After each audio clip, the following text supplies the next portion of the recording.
Notice that the components of the intervention plan are identify goals, select interventions, and determine progress monitoring procedures.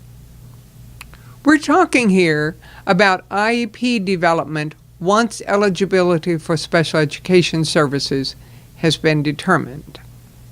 Part of the IEP, of course, is to determine the educational goals based on the individual strengths and weaknesses of the student.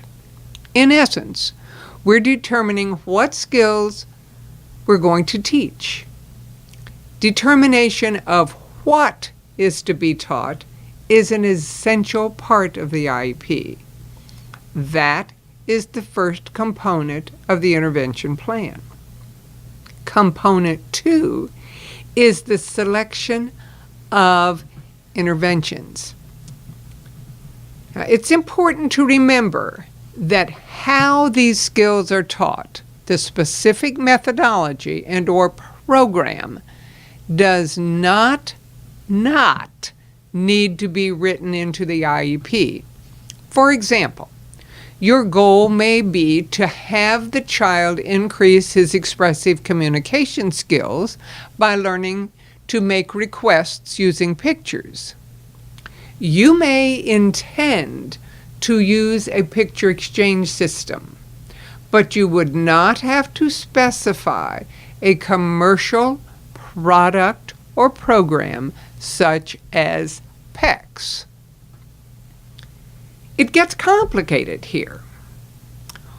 While the educators determine how they will teach the skills that are written into the IEP, they do not need to write in which specific techniques they will use.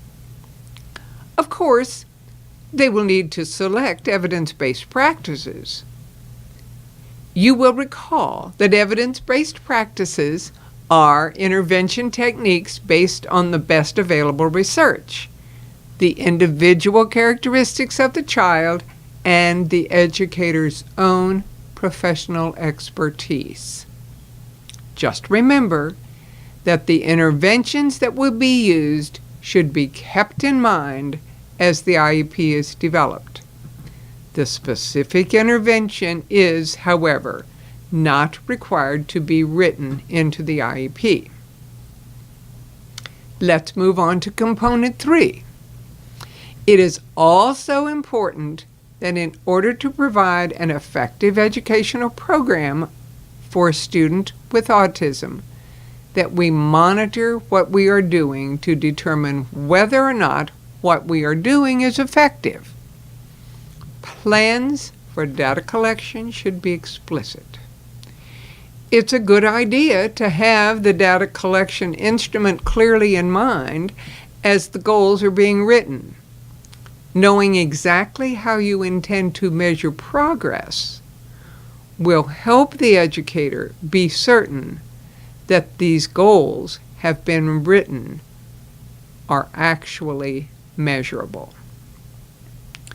Let's dig deeper into the intervention process by introducing the concept of applied behavior analysis.